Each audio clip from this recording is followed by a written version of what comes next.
What is going on, YouTube? BWeek368 coming at you with yet again another deck profile. Today, I know I've done quite a few of these, but honestly, I'm feeling like this is a very good draft for this coming format for this very archetype. This is Magical Muskets. I believe I've already done a profile on the Magical Musket Shaddolls, but there have been quite a few changes, new cards added into this, and let's just get right to the deck profile, and I'll show you what I mean. Really quick, just to go over the general archetype for anybody that's new that's looking into profiles for this very archetype. These are obviously magical muskets. The way that the deck plays is that all the magical musket cards have the stipulation of you can play your magical musket spells and traps from your hand. You do not need to set them on the field, and you can activate traps that turn. So basically, all your spells and traps become hand traps. And if any spells or traps activate in the same column, whether it's on your side or even your opponent's side, you get an additional effect. So obviously, for the first one for the magical muskets, you are going to need 3 Caspar. This is basically your Stratos, your searcher of the deck. If a card is activated in its column, you get to search any magical musket card to your hand. So monster, spell, trap, whatever you need to finish out your combo. You obviously need 3 of those. Then you have Starfire. Triple Starfire, whenever a spell or trap is activated in her column, you get to special summon a magical musket card in defense position, gotta remember that, in defense position onto your side of the field. So this allows you for your combos.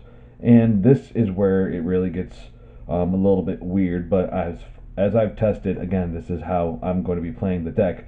You're going to play Triple Calamity. With this, you will see why, because again, as usual, I feel that the magical muskets get the most advantage going second. Thus, going second, you want to throw in the Shaddoll engine and be able to special summon out fusion monsters very quickly. And with the combo that you're going to be able to play, you definitely either want to have Starfire or Calamity in your opening hand with the Shaddoll fusion. With that, you're basically able to go into your combo from there. And the last 2 magical muskets you play is one wild, magical musket wild.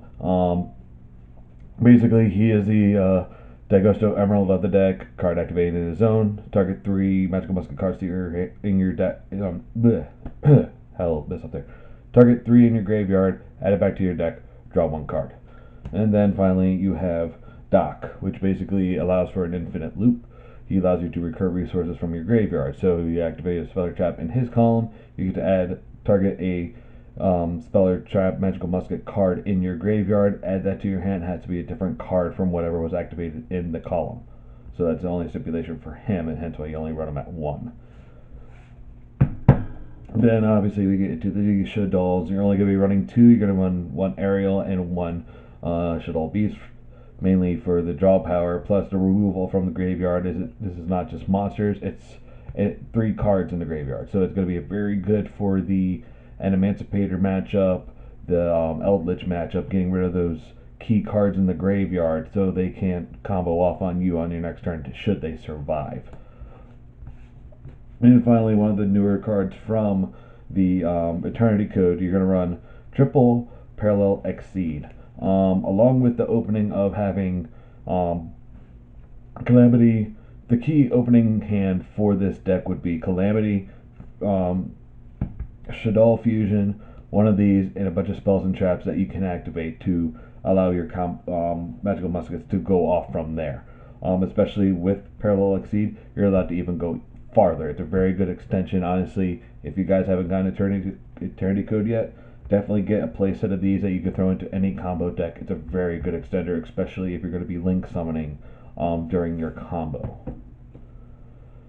Now we're going to get to the spells and traps. Obviously, you will be running Triple Cross Dominator. For those who do not know, this is a quick spell that basically says target one monster your opponent controls.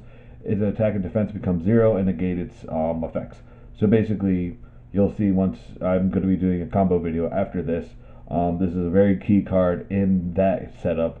So basically, your opponent summons something that's a problem, you can negate it right away, or even during damage step, he tries to attack you, you can make its attack 0. So that's very, very good for the archetype. Obviously, triple Shaddoll fusion. You want to see this card as soon as possible and basically within your opening hand. Hopefully, you'll be able to combo off from there. After that, you will be playing Triple Call by the Grave. You want your Shaddoll fusions to be going off with no hitch whatsoever. So definitely having triple of this is absolutely necessary within that opening hand. Double Call Dark Ruler no more. I want to up this up to 3, I feel like, because again, in this format, basically a lot of combos and emancipators and stuff like that are setting up huge fields that are basically, break my board. And this is becoming more and more of a key card that you need to play. So I'm feeling definitely that's one of the cards that may go up to 3, maybe. Then you're going to be a bunch of one-ofs, Upstart Goblin, Instant Fusion, Pot of Avarice, Monster Reborn, Foolish Burial. You can do a semi-combo with Calamity with the Foolish Burial. Double or Nothing, Raigeki, and Mind Control. Then we get into the traps. We're only running 5 for the deck. You'll be running 2 Last Stands, which is another key card I feel within the combo, just in case you're playing off against a deck that does have back row that's a problem. 2 Desperado, and 1 Needle Dance to take care of even more cards in your graveyard. And you play that with Doc, you basically have an infinite loop of getting rid of cards in their graveyard that are a problem for you that you can't get rid of. Now going into the extra deck, you have your 1 Link Karibo for your Relinquish that you use with the Instant Fusion. Only 1 Magical Musket max. Again, like I was saying with the Parallel Exceed, you can technically now chain block your max, so he will be able to get either your special summon or get your adding to hand, because this card states, for those who don't know, you get to either add cards to your hand to the number, add Magical Musket cards to your hand, I believe, spells and traps to your hand to the number of monsters your opponent controls, or special summon Magical Musket cards to the field up to the number of spells and traps they control. So technically, again, you can chain block with Parallel Exceed because its effect activates once you Link Summon. So that's very nice for the deck. The deck now has a lot more, with these cards included, has a lot more chain blocking now, so your opponent can't just out a max with a Ash Blossom or a Effect Veil or anything like that. Then you're going to be running 1 Play and Anaconda. The main board I have basically ended with this card has basically been max with a Anaconda, Utopia, with a Utopia that has a Utopia double underneath, along with a Winda. So the fields can get pretty nuts, along with having 6 to 8 cards in your hand. It can be pretty good. Then you have 1 Unicorn, basic removal for any cards that could be a problem. Boral Sword for OTK. Appaloosa if you're feeling like you need to go into more of a control, or if, for example, you already use your Dark Ruler no more, you really want to secure up your board from monster effects. Definitely have that accessible. And then 1 Access Code Talker. Absolutely nuts card. I do feel maybe I have to go through my extra deck to make a couple more Link monsters to get him even more effective. But for now, I think it's fine. It's easy to test out. We will see. Then you will need 1 Daigusto Emerald, 1 Utopia, and 1 Utopia Double. For that field I was telling you about, for that setup, you will definitely need a Daigusto Emerald to be able to put your Shaddoll monsters back into your deck, activate Anaconda, pay the 2,000, send Shaddoll Fusion to the grave, and then send those send those 2 cards to the grave again to make a Winda. Then you will have 1 Muddragon for Super Poly, 1 Thousand Eyes, 1 Apokalon. That's another target you technically can use.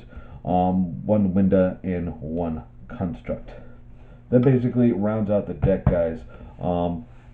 Again, like I said before, I will be coming up with a deck combo video coming up very shortly, right after I post this video.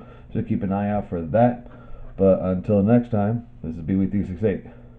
Signing out.